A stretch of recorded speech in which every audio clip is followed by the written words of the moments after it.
앞 시간에는 불교 사상 배불 사건, 최초의 배불 사건으로부터 삼무일종의 범난의 얘기를 했었습니다. 그런 범난이 생긴 뒤에 다시 불교의 부흥을 보게 되었다, 이런 얘기까지 했습니다. 그러한 그 불교 부흥에 힘입어서 각 분야의 불교가 다시 발전이 됩니다.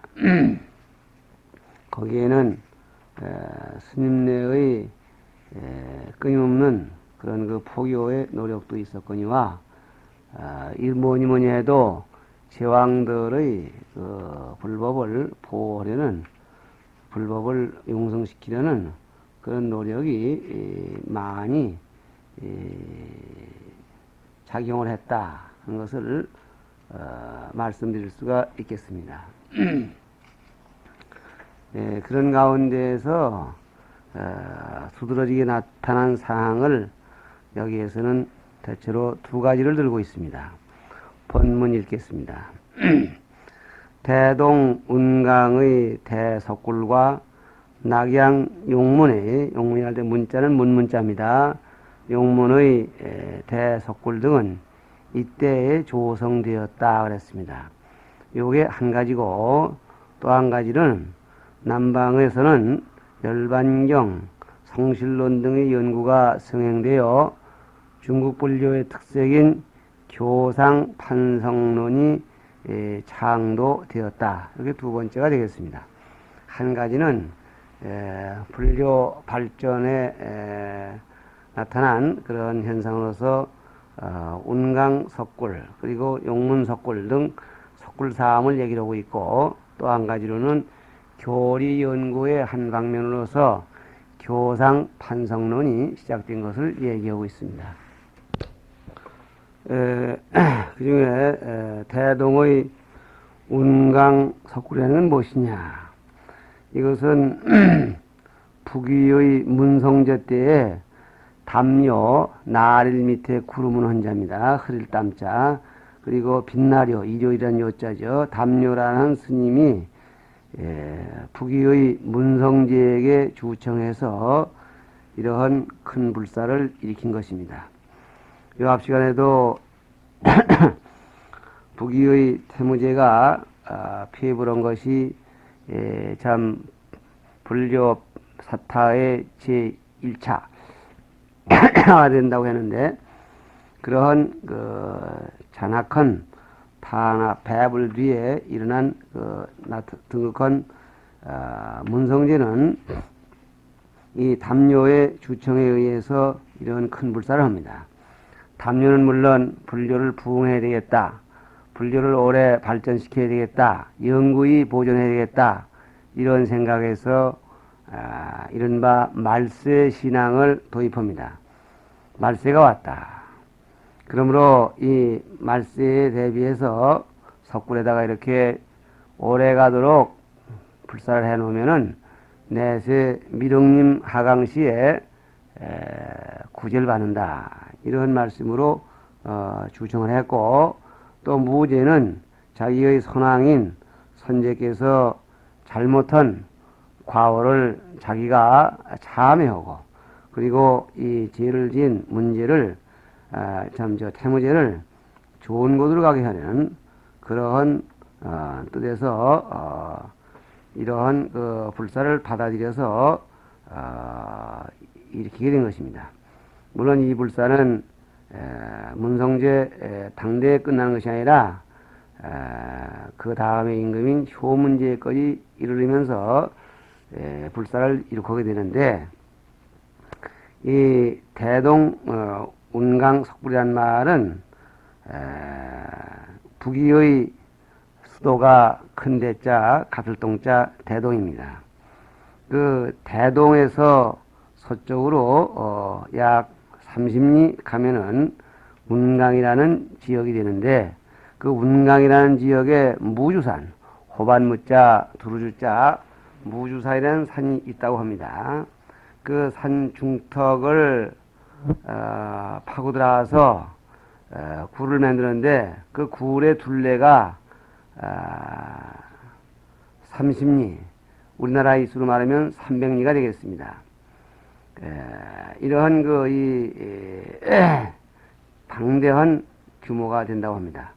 그 안에 모인 불상이 대체로 높이가 60자에서 70척 이렇게 거대합니다. 우리나라 석굴암 부처님이 참 정교하시고 유일한 문화재라고 합니다만은 이런 데다 견진되면은 참으로 규모가 크지 않다는 것을 알 수가 있겠습니다. 이러한 굴들이 대소가 20여 개나 된다고 하고 그러한 이 안에 석불이 이게 거대하신 부처님 또는 작은 부처님의 대소 부처님이 참 여러 부처님 여러 구가 모셨다는데 우리는 직접 가보질 못해서 그 실감을 얻을 수가 없습니다만은 얼마 전 불교신문에 미국에 계시는 숭산스님이라는 분이 중공 땅 운강석불을 참배하고 그 기행문을 불교신문에 투고한 것을 봤습니다. 호수와 날짜를 잊었습니다만은 여러분들이 한번 찾아보시길 바라고 그 다음에 이 용문의 석불이라는 것은 뭐냐? 이것은 부귀가 수도를 일단 대동에서 낙양으로 옮기게 됩니다. 그래서 이 용문에서 그런 사업을 다시 열게 되는데 이것 또한 선왕이 잘못한 그런 그 지업을 소재하고 좋은 곳으로 가시라는 그런 뜻으로 전후 23년이라는 그런 긴 세월을 투입해서 80만 2,300여 구의 연양의 막대한 돈을 들이고 이래서 이렇게는 그런 큰 부처님 불상인데 이 대소의 굴이 큰 그룹이 세 군데라고 했습니다만은 그 안에는 대소의 굴이 20여 개나 된다고 합니다. 그래서 이것이 부귀시대에 이렇게 이루어져 가지고 이 불사는 당대까지 내려오면서 내려오게 되는데 이 안에 있는 불상이 이른바 참 중국식 그런 그 불상이라고 이렇게 말할 수 있는 저 인도에서 간타라 지방을 그리고 거쳐서 오는 동안에 굽다 양식과 간다라 양식이 병합된 그래서 우리나라에 유입된 그런 불상과 같은 그런 전형적인 불상이 조각됐다는 점에서 대단히 의미가 깊다고 하겠습니다. 그러나 이제 여기에 교재에는 운강석불과 이 용문석불만 얘기했습니다만은 참고적으로 이 동시대에 이루어진 그런 석굴로서 부귀가 망하고 복지에 이르러서도 이런 석굴 사업이 이루어지는데 이른바 향당산 석굴이라는 것입니다. 이 향당산 석굴이라는 것도 또한 규모가 대단히 큰 것으로서 북제의 수도인 업도 업업자에다가 고도에 부방하는 것입니다. 그러한 이 업이라는 근처에 메아리향 지입당 이런 그 향당산의 산인데 거기다가 그와 같은 불사를 했고 또 그런가 하면은 철룡산 석굴이라는 게 있어서 하늘천 용룡 그래서 이 철룡산 석굴 이런 것도 알려지고 있습니다.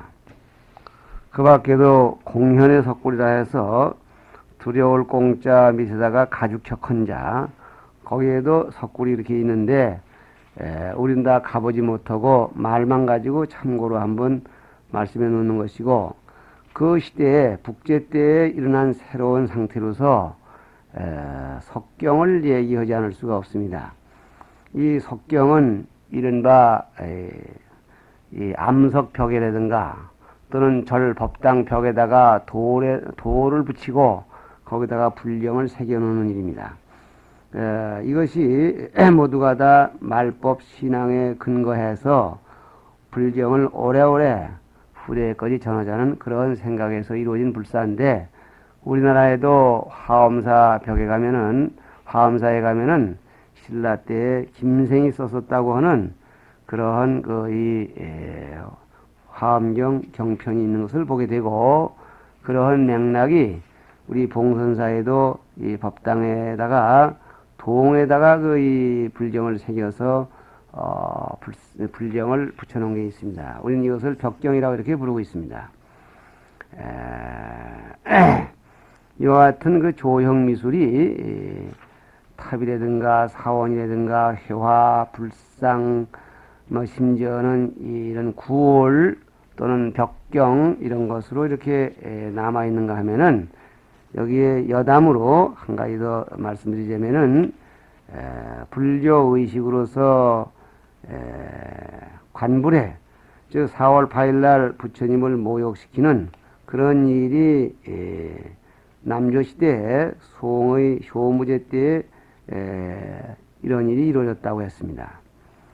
또 그런가 하면은 우란분회라 해서 7월 15일 날 우란분 법회를 여는 일 같은 것도 그 당시에 이루어졌다 하고, 그런가 하면은 이 화안거, 계율에는 스님들이 여름에 안거를 하라고 했는데, 그것이 구체적으로 하나의 제도화에서 의식으로 나타난 것이 부기의 효문제 때라고 해서, 이 태무제가 불교를 사퇴한 다음 임금이 영을 내려서 큰 고을에는 300명, 중간 고을에는 200명, 작은 고을에는 100명의 승려를 안거케 하고, 그 경비는 성지 속에서 충당하도록 이렇게 영을 내려서 시행했고, 그러한 법이 우리나라에서 지금 아직까지도 한걸 아주 크게 참 큰 행사로 계속 남아 있었습니다. 이만치 그 사회적 보호를 받는 데에는 교단에서도 사회에 대해서 그에 못지않은 활동을 했음을 알 수가 있습니다. 그 가운데에서 가장 중요한 것이 성지속이라고 하는 것인데, 중승 공경지 지교호입니다. 이 성지속이니 또 한 가지가 또 성지호, 지교호자, 호, 조속, 지교호에서 성지속, 성지호 그립니다. 불도호라는 게 또 있는데, 부처불, 거림도, 지교호. 그래서 이런 것들은 모두가 이 사회사업을 하기 위해서 자원을 확보하는 방법이고, 또 그거를 활용하는 그런 제도입니다. 요컨대 성지속이니 성지호라는 것은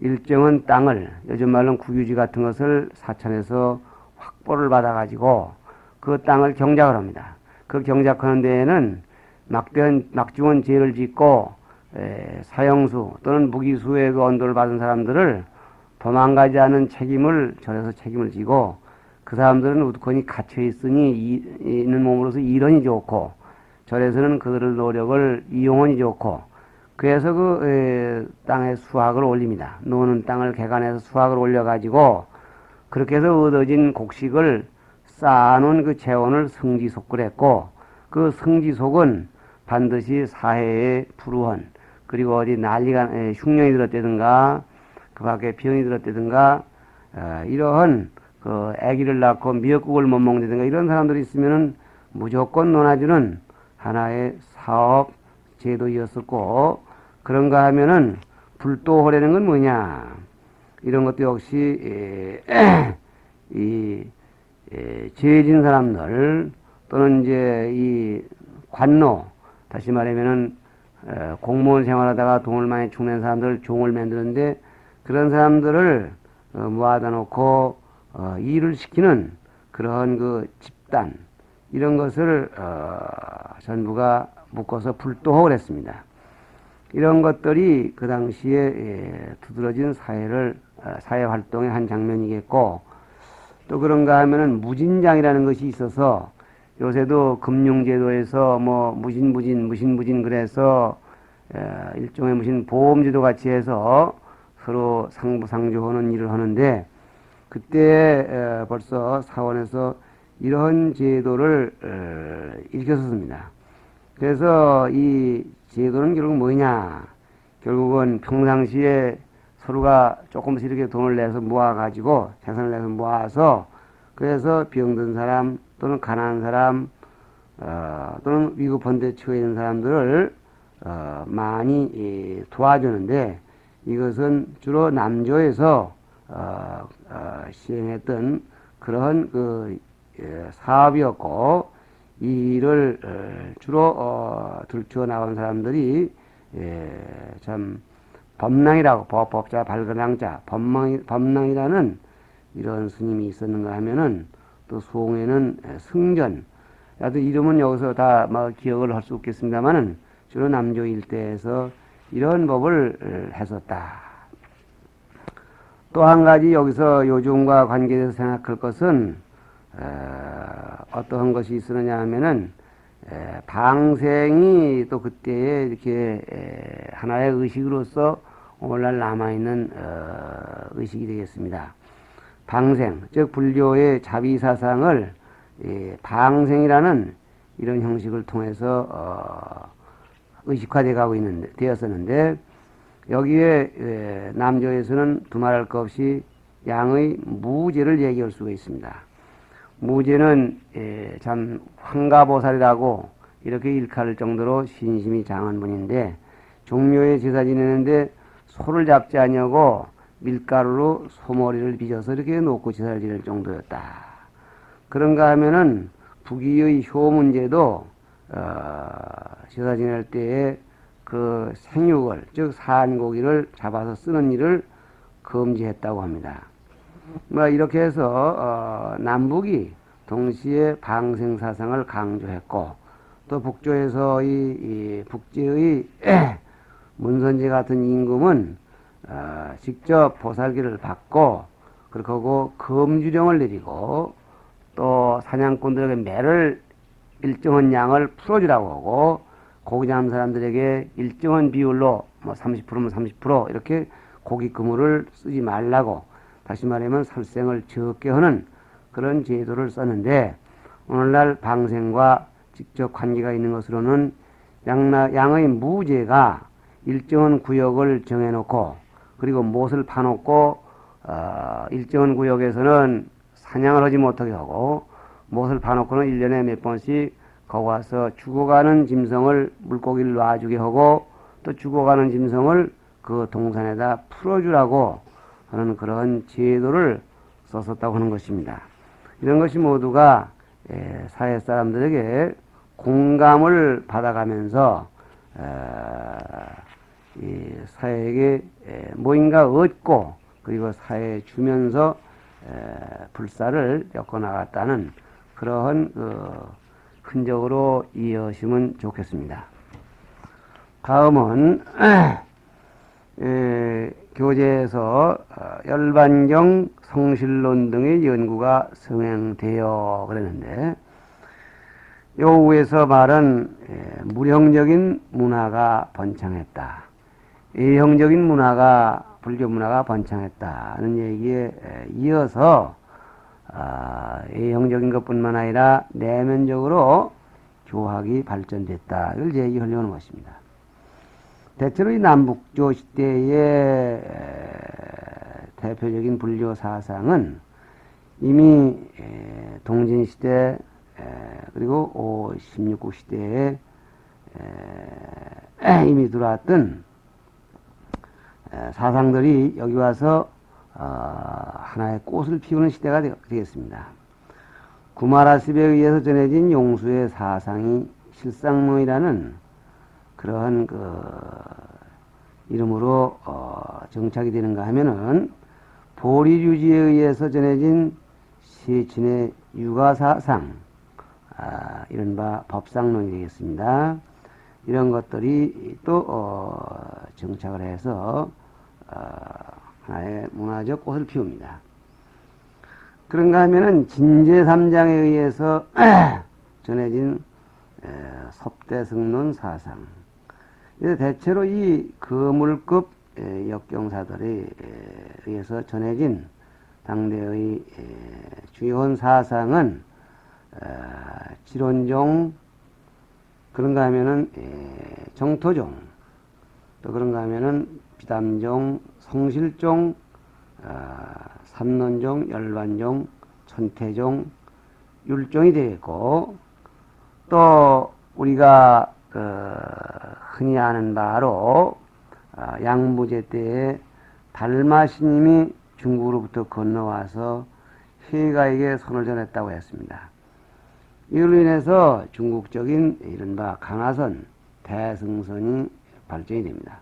그러면은 중국 불교나 우리나라 불교의 교학적인 그러한 뼈대는 다 이루어지는 것인데, 그 가운데에서도 이 열반종이 대표적이었다 이렇게 말할 수 있기 때문에 교재에서도 열반경을 들었다 이렇게 보시면 좋겠습니다. 그 대표적인 것으로 이유로서는 구마라습에 의해서 이 번역된 열반경을 놓고서 많은 학자들이 이에 대한 연구에 몰두합니다. 열반경의 사상은 두말할 것 없이 일체 중생은 시류불승입니다. 일체 중생은 모두가 불성을 가지고 있다는 얘기인데, 구마라습의 제자 사법사의 하나인 도생, 길도자 날생 도생법사는 그 당시에 벌써 천재 성불론을 제창해서 화제를 일으킵니다. 천재는 뭐냐? 원어의 이찬티카, 성불할 수 없는 종성입니다. 다른 종파에서는 중생을 5근기로 나누고 거기에서 성불할 수 없는 천재족을 떼어버리고 얘기를 하는데, 이 도생법사는 그 천재까지도 성불할 수 있어야 부처님의 본뜻에 부합된다는 얘기를 했습니다. 이것이 바로 열반경의 사상입니다. 그런가 하면 그 당시의 사회적 여건으로서 유교에서도 대단한 학설을 들고 나왔는데, 신불변론, 다시 말하면은 그 이전까지는 사람이 죽으면 혼과 백이 나뉘어서 어디로 가버린다고 그랬는데 신은 없어지지 않는다 이렇게 봤던 것입니다. 여기에 소승불교에서는 삼세업감론, 삼세업은 없어지지 않아서 업의 테두리를 벗어날 수 없다 이렇게 생각을 했었습니다. 유교의 신불론이나 일반 소승불교에서 말하는 업보론이나 이러한 것들을 박차고 들고 나온 것이 이른바 열반사상으로서 천재 성불론까지 이르게 됩니다. 주로 이들은 남방 계통에서 많이 발전을 했기 때문에 저는 이것을 열반종은 남방학파의 대표적인 사상이다 이렇게 볼 수가 있겠습니다. 이 열반경 연구에 주로 이 애쓴 사람들이 지혜자, 볼관자, 회관 이런 분들이 있는가 하면 또 북방에서도 없지 않았는데 보배보자, 발그량자, 보량, 중승자, 마루중 이런 분들은 북방에서도 열반경을 상당히 연구해서 이른바 북번 열반, 남번 열반, 열반경 그 대본 자체를 좀 달리하면서 연구를 했었습니다. 여기에 이 중국 불교의 특색인 교상판성론이 창도되었다 그러는데, 이 교상판성론이란 뭐냐? 경전 하나를 놓고서 이 경이 어느 부류에 속한다. 그러다 한다면 불교 전체를 아웃라인을 그어야 되는데, 불교 전체를 어떻게 본다 하는 것이 이것이 일대시교를 말하는 교판입니다. 그 경이 어떤 경에 속하느냐 이것이 판석이 되겠는데, 여기에서 아까 말씀은 회관, 회엄 이런 분들이 제창은 이른바 돈좀 오시교설이라 해서 이것이 답습이 돼가지고 천태종의 이른바 58교를 낳고 있는 것입니다. 오시교란 뭐냐? 맨 처음에 공자경과 화엄시, 가난애기가 놀래 도망가는 화엄시, 그 다음에 재분정과 노건시, 그 다음에 출입문안 방등시, 점지보물 반야시, 그리고 전부가업 법화열반시. 그래서 법화경에 나오는 이 가난한 아들이 처음에 장잘만 했을 때 네가 내 아들이다 하니까 놀래 자빠져서 이건 화엄경으로 보는 겁니다. 좋긴 좋지만 놀래 자빠졌으니 이익이 없지 않느냐. 그 다음에 그 집에 똥을 치게 되고 그 집에 드나들게 되고 그 집에 살림을 살아주게 되는 것까지를 전부가 노건시, 방등시, 반야시 이렇게 보고 결국은 그 집 재물을 이어받는 것을, 가업을 진짜 아들이니 입증되어서 이어받는 것을, 이것을 이른바 전부가업, 그 집 살림살이를 이어받는 시기다. 이것이 열반시다. 열반경이야말로 진짜 부처님의 아들임을 입증받고 부처님의 유산을 물려받는 그런 시기니까 열반경이 최고가 아니냐 이렇게 보는 거죠. 화엄경도 좋긴 좋으나 우리 중생은 못 알아보고 놀래 자빠졌다 하니 관계가 없고, 열반경이야말로 우리가 이것을 익히면 되지 않냐. 그래서 가업을 이어받을 것이 아니냐 이렇게 하는 것입니다. 여기에서 빼놓을 수 없는 사람이 진나라 말이면 송제양진 남조의 맨 마지막인 진과, 그리고 이 시대가 없어지고 요 다음에 나올 순나라 때의 양대에 걸쳐서 생존했던 지혜자 머론자 해오이라는 분을 이어서 안될 것입니다. 이분은 열반경을 아주 참 많이 공부하신 그런 유명한 분이며, 다음 시간에 다시 얘기를 하겠지만은 열반경 의소를 지은 그런 분입니다. 그런 분이 결국은 법화경을 또 연구를 해서 훗날 이 법화종을 대성하는데 한 몫을 하는 그런 분이기도 합니다. 이런 그 대가들에 의해서 교상판석이라는 중국 특유의 불교 해석법이 나오는 거죠. 다시 말하면 불교 전체를 볼 때 어떤 아웃라인으로 짜여져 있는데 이 경은 어느 부류에 속한다. 그 이 경이 좋다. 물론 판서 자기 종에 속한 그런 경전, 소위 경전을 최고로 좋은 자리에다 놓은 것이 공통적인 그런 형태입니다만은, 이와 같이 해서 열반경에 의해서 열반경 교상 판석을 내는 사례가 중국에 처음으로 등장되었다. 이런 얘기입니다. 오늘 시간에서 여기까지, 이 시간은 여기서 끝이겠습니다.